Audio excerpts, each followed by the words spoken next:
तर जय महाराष्ट्र शेतकरी मित्रांनो, मी अवधूत कवळे स्वागत आहे तुमचं आजच्या नवीन व्हिडिओमध्ये। मागील 13 सौर कृषी पंपासाठी ज्या शेतकऱ्यांनी अर्ज केला आहे ते शेतकऱ्यांचे सध्या अर्ज करून त्यांना 2-3 महिने कंप्लीट होत आलेले आहेत, परंतु त्यांना अजून सोलर पंपाची कंपनी निवडण्याचं ऑप्शन येत नाही, व्हेंडर सिलेक्शन करता येत नाही। आता नेमकी ते प्रॉब्लेम काय आहे याबद्दल संपूर्ण माहिती पाहूया आणि तुम्ही आपल्या पद्धतीने स्टेप फॉलो केले तुम्हाला लगेच 2-3 दिवसांमध्ये तुम्हाला कंपनी निवडण्याचं ऑप्शन तुरंत भेटून जाणार आहे। त्यासाठी तुम्हाला काय करायचं, फक्त हा व्हिडिओ शेवटपर्यंत पाहायचा आहे। त्या जर तुम्ही आपल्या चॅनलवरती नवीन आला असेल तर चॅनलला आता सबस्क्राईब करा आणि व्हिडिओला लाईक करा। त्याचबरोबर तुम्हाला काय करायचं आहे, ही वेबसाईट जी आहे ना ओपन करायची आहे।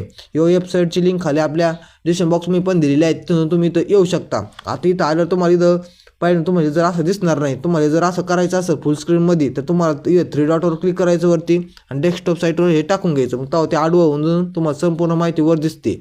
आता इथं आल्यावर तुम्हाला काय करायचं आहे, लाभार्थी सुविधा 1, 2, 3, 4, 5 नंबरचं ऑप्शन दिसेल तुम्हाला लाभार्थी सुविधा, यावर क्लिक करून अर्जाची सध्या स्थितीवर तुम्हाला क्लिक करायचं आहे। आता तुम्ही म्हणता हे तर सर्व सांगतात, तुम्ही फक्त पहा मी काय सांगतो ते।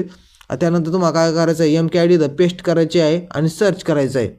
आता इथं सर्च केल्यावर तुम्हाला इथं सर्च व्हेंडरचं ऑप्शन दिसेल, त्याच्यावर तुम्ही क्लिक करा। आता इथं क्लिक केल्यावर तुम्हाला इथं तुमचं लगेच सांगेल व्हेंडर सिलेक्शन होत नाही, कारण इथं कोटा शिल्लक नसल्या कारणामुळे तुम्हाला कंपनी निवडता येणार नाही।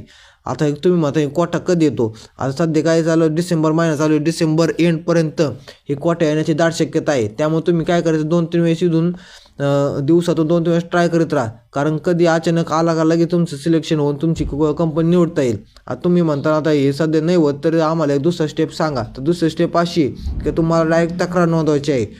हे तुम्ही तक्रार नोंदवायचं ऑप्शन दिसेल तुम्हाला इथं पुढं लास्ट 2 नंबरला, तिथं तुम्ही तक्रार नोंदवा ऑप्शनवर क्लिक करा। आता इथं तुम्ही क्लिक करा, इथं तुम्हाला वरती असा फॉर्म पाहण्यास मिळेल। हा फॉर्म तुम्हाला एकदम आता इथं पहा, मोबाईल नंबर किंवा तुमचं MKID जे असतं ना MKID इथं पेस्ट करा, शक्यतो MKID पेस्ट करा आणि सर्च म्हणा। त्यानंतर तुम्हाला जिल्हा, तालुका, गाव आणि MKIDवरचं जे नाव आहे ना, तुम्ही फॉर्म भरताना जे नाव अपलोड केलं ते अपलोड केलेलं नाव इथं तुम्ही पेस्ट करा आणि सर्च करा आणि येऊन तुम्ही तुमची तक्रार नोंदवून तुमचा जे प्रॉब्लेम आहे ते टाईप करून तुम्ही त्यांना पाठवू शकता। जर हा व्हिडिओ तुम्हाला आत्ताचा जरा पण माहितीपूर्ण वाटला असेल, व्हिडिओला आत्ताच एक लाईक करा, चॅनलवरती नवीन आला असेल चॅनलला सबस्क्राईब नक्की करा, कारण आपण असेच रोज नवनवीन व्हिडिओ